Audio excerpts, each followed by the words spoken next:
เอ้ยเห็นยังอยู่นี่เอ้ยเตรียมเครื่องให้กับลูกค้าต่างแผงและกาลูกค้าทางเมืองไซภูทองเดี๋ยวลูกค้าทางเมืองไซภูทองเอา3 ผืนผู้เดียวเลยได้นี่ค่ะขายดีปะนั่นบ่เอ้ยดีลูกบดีลูกค้าเบิ่งอยู่ฮันบ่มีเครื่องแล้วตอนนี้น่ะผ้าเสื้อตัวนี้แม่ค้าขายราคาเพียงแต่ 1,450 บาทตัว6 ฟุตตัวความหนา15 เซนเด้อแต่ถ้าผู้ใดอยากได้ตัวนี้ความหนา20 เซนราคา 1,650 บาทโอ้นี่เนาะให้แต่ลูกค้าที่กดแชร์แล้วก็กดติดตามเพจนะจะพามาเบิ่งขายดีหรือบ่ดีเครื่องเบิดเกลี้ยงบ่ได้ฮั่นนะคะพาตามมาเลยเด้อลูกค้าเครื่องยังแต่ซ้ำนี่แต่ว่าเป็นตัวหนา30 เซนเนาะแต่ว่าแม่ค้าบริจาคโปรเด้อตัวที่แม่ค้าจัดโปรจะเป็นตัวนี้ลูกค้า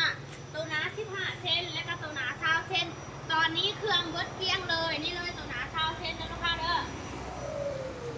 6 ฟุตแมตต์80 คูณ 2 เมตรเครื่องจะเข้าใหม่ในวันอังคารมื้ออื่นเป็นวันที่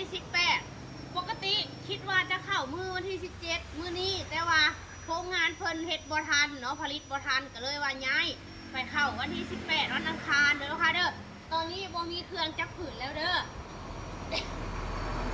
สำหรับลูกค้าจะมาซื้อโปรโมชั่นนี้ซื้อได้แต่เฉพาะเดือน11หลังจากเบิดเดือน11แล้วแม่ค้าจะได้แจ้งโปรเบิดเด้อจะได้ขึ้นราคาอีกน้อยนึงลูกค้าขึ้นน้อยเดียว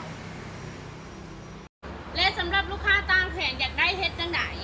ต่างแผงทางร้านเฮามีเก็บเงินปลายทางเด้อแต่ว่าโอนมัดจำก่อน200,000 กีบเนาะลูกค้าเนาะแม่ค้าจังจะฝากเครื่องให้ลูกค้าจะได้รับผ้าเสื้อใหญ่ๆแบบนี้ไปเลยเด้อผืนหนึ่งนอนได้3 คนลูกค้าจะเอาตัวความหนา15 เซนหรือว่าจะเอาตัวความหนา20 เซนเลือกได้เลยเด้อเพราะว่าราคาต่างกันแต่ได้ขนาดความกว้าง1.80 ยาว2 เมตรคือกันต่างแต่ความหนามันแบบ4เด้อค่ะเด้อเวลาเราเอาผ้าเสื้อนอนลงแบบนี้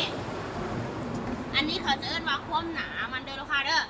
มันจะมีหนา15 เซนแล้วก็หนา20 เซนเนาะช่วงนี้ห้านเขาจัดโปรเด้อหนา15 เซน1,450 บาทหนา20 เซน